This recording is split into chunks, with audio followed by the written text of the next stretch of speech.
Welcome back, everyone, to another episode of Blind Boys Politics. Nicholas Rod here, Chris Baker here with you on this Friday morning for another round of news. But before we get into anything this morning, Chris, give us the weather update for the weekend, would you? In Los Angeles, California, it is partly cloudy, 85 with a partly cloudy weekend. In Houston, Texas, it is raining today, 90 degrees with rain continuing into Saturday, with Sunday not looking too bad. Chicago, Illinois, it is raining 83 with a partly cloudy weekend. In New York City, it is sunny, 88 and a partly cloudy weekend. Woohoo. So, Chris, you were not here on Monday, so I must ask, is there any major news that you have to bring to the table? Anything interesting going on lately? No, Nick, I don't have any major news. I'm just living life. No, nothing majorly interesting going on. No, just another day, another dollar. Oh. You have some of the most interesting stories. That's why I asked, of course you had the chainsaw. And that was a fun one. But no, it's been the same on this end, really. Things haven't been like overly eventful for me. I think the most eventful thing that's happened this week is that I got to try a bunch of new technology on Wednesday. So that was fun. But beyond that, no, it's been pretty quiet. It's been pretty relaxed. Yeah, all I had this week was work and work and work. Um, yeah, some good news came out of that, but that's a story for another time. Right. Yeah, no, honestly, it's just been quiet overall, not a whole lot. Definitely a lot in the news spectrum, which we will definitely get to, but as far as like just kind of outside of all of that, no, it's been really quiet. Nothing to really update on since Monday, really. Well, since there's not much going on, I suppose we should get right into the news. The eviction moratorium has been narrowly and temporarily extended by the CDC until October 3rd. That gives states 60 days to distribute the nearly $50 billion in rental assistance money that is already allocated from the stimulus package to help you. If you're one of the millions of renters that is impacted, there are a lot of things you need to know. But you need to understand this move is controversial and it will be court challenged. The original eviction moratorium expired over the weekend, and the Supreme Court has already ruled that the CDC has no jurisdiction to extend it without congressional approval. Well, Congress did nothing, and now the Biden administration is basically ignoring the Supreme Court ruling and is moving forward with the extension anyways. Now, if you're a struggling renter, this eviction moratorium only applies to certain geographic locations within the United States, and these locations are those that are experiencing high or substantial levels of COVID-19 community transmission. As of today, that covers 90% of US counties. You need to check local health departments to see if you are one of those counties. If your county is not experiencing a substantial or high level of COVID-19 community transmission for 14 days, your county does not qualify. Second, if your landlord has begun the eviction process against you but has not completed the process, this order will protect you from eviction. If you already submitted an official CDC declaration to your landlord, you will be protected under this order. You must fill out those declarations and give it to your landlord in order to be covered under the order. If your eviction was completed between August 1st and August 3rd, this order will not protect you.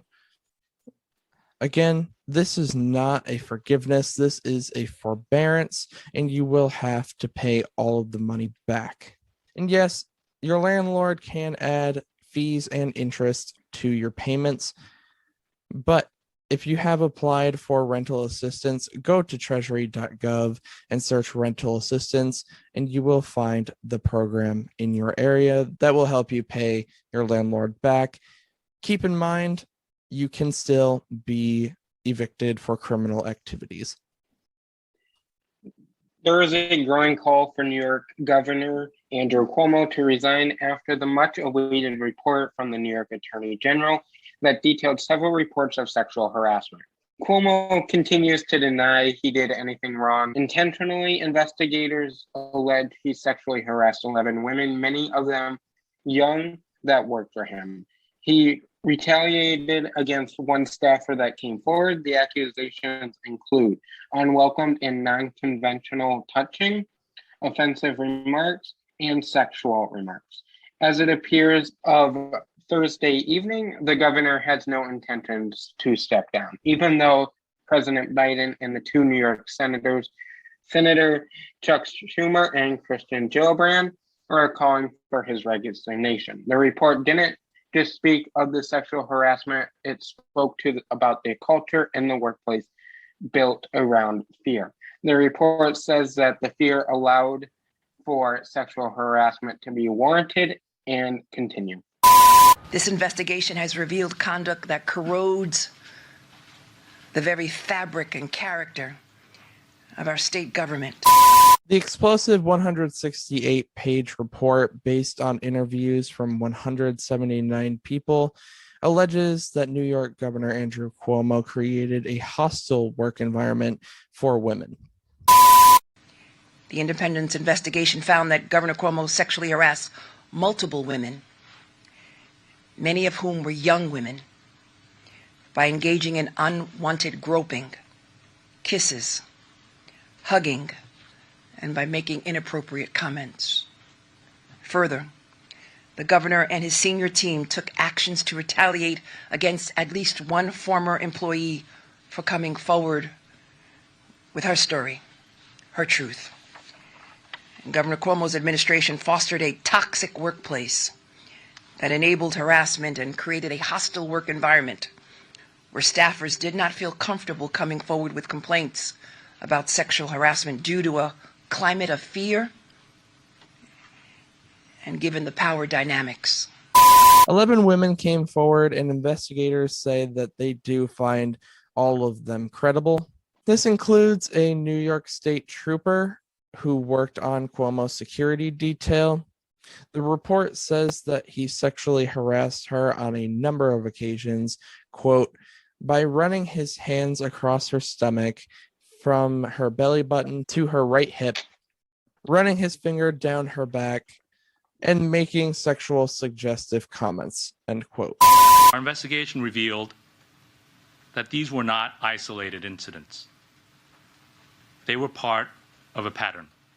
Another woman, identified as executive assistant number 1, said the governor groped her, and according to the report, quote, in November, the governor hugged her and reached under her blouse and grabbed her breast at the executive mansion, end quote. I want you to know directly from me that I never touched anyone inappropriately or made inappropriate sexual advances.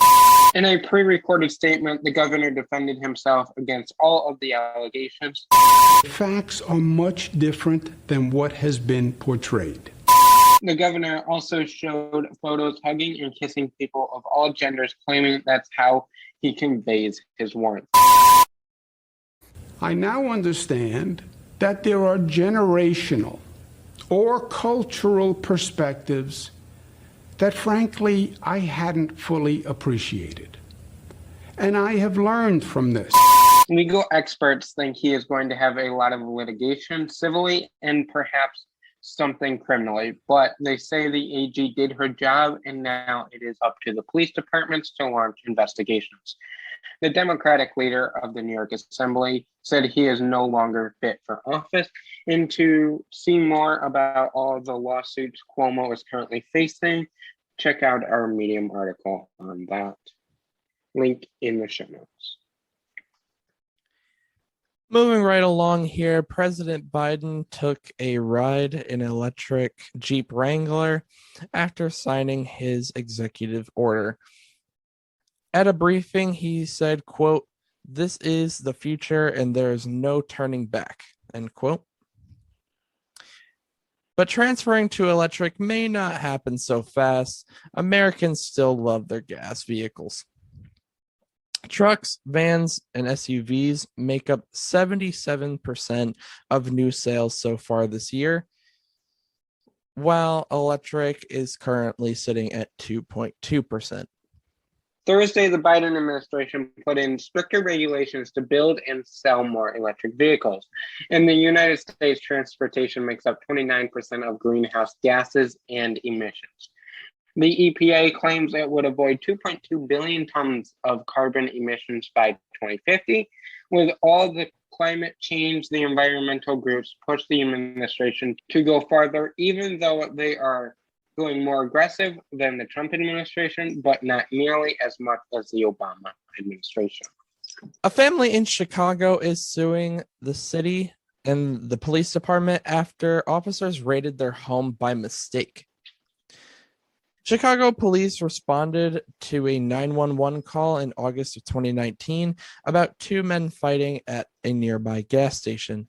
When the police arrived, four men ran, and the police entered the family's apartment complex, but there is no evidence that this is where the suspects went. Officers went to the third floor, kicked down the door of Regina Evans and Stephen Winters. The lawsuit filed by the family on Tuesday alleges that the police officers forcibly entered the family's home without announcing themselves as police. Body camera footage shows them holding Winters down, and the lawsuit alleges that they held a gun to his head. In one room, according to the body camera footage, a 73-year-old grandfather woke up at gunpoint. In another room, they find the couple's children and held them at gunpoint. Miss Evans said that she called the police on the police because she didn't know what else to do and didn't know what was going on. The body camera footage shows that they were telling the police that no one was in their home. Police later apologized for all of this. The police department released a statement that read, "The apprehension of fleeing suspects are often active and fluid situations in which officers are balancing public safety and the safety of all individuals involved." Ms. Evans says that they left a lot more than damage to their apartment. They also left trauma behind with the family. Well, that is it for the main news segment of our show. Now we get into some rapid news. And roughly 2.4 million dehumidifiers sold by retailers nationwide are being recalled. U.S. jobless claims fell by 14,000 to 385,000, another sign that the economy is bouncing back, while hiring is also rebounding from the pandemic recession. Nick, what do you have for this Friday morning good news? So this morning I have what I can only describe as a very unique story. So a 13-year-old from Australia was just kind of eating some Doritos when she found a Dorito that was just really puffy, like all the way around. It was a very, very puffy chip. And she decided to ask her TikTok followers what she should do with it. She asked them if she should save it and try to sell it or just eat it. Well, the video ended up going viral with millions of views, and the comments were all, most of them anyway, were telling her to try and sell it. So that's what she did. She put the chip up on eBay for 99 cents. Now, while on eBay, the list or the bidding ended up going above $100,000. Now, they took the post down. They took down the listing, and it was not sold on eBay. However, the Doritos company actually chimed in because the story went so viral that they heard about it, and they offered the family $20,000 for the chip. And Chief Marketing Officer of Doritos, Vanita Pandey, actually made a statement about it, saying, quote, "We've been so impressed with Riley's boldness and entrepreneurial spirit, so we wanted to make sure the Stewart family were rewarded with their creativity and love for Doritos." So, this story actually went so viral that I noticed it. So that's something right there. But that's actually crazy that a Dorito got paid for $20,000 for it, and that was her reward for thinking outside the box, being an entrepreneur, like the marketing director said. I mean, that's just kind of I don't even know what you would call it. It's just kind of Crazy. I don't know. Yeah, because you know what? If I saw a puffy Dorito, you know what I would do with it? Just eat it. I wouldn't think about it. It would just go in my mouth. Yeah, exactly. It wouldn't even there would not be a second thought about it. There wouldn't be a moment of hesitation. It'd be like, "Ooh, cool, chomp." Ooh, a Dorito. Let me eat this. No, it's really crazy too. Like the fact that she actually had the mind to stop and think about it, and then ask her following on TikTok, "Hey, what should I do with this? Like, should I sell it, or what should I do here?" And then to actually go through with it. And it's kind of funny because after Doritos made this offer, there's a fight in the family going on about who gets the money, because the dad says it's his because he bought the Doritos. She's saying it's hers because she ate the Dorito or didn't eat the Dorito but found it while eating the Doritos. That is the end of this morning's episode of Blind Boys Politics. Make sure you follow us on Twitter for the latest 24-hour breaking news, so you are always in the know. Follow us on our personal accounts so you know what we are up to, and check out our Medium articles linked in the show notes to see what is going on in the world that we do not get a chance to talk about here on the podcast. Until Monday morning, have a great weekend, everybody. Bye, everyone.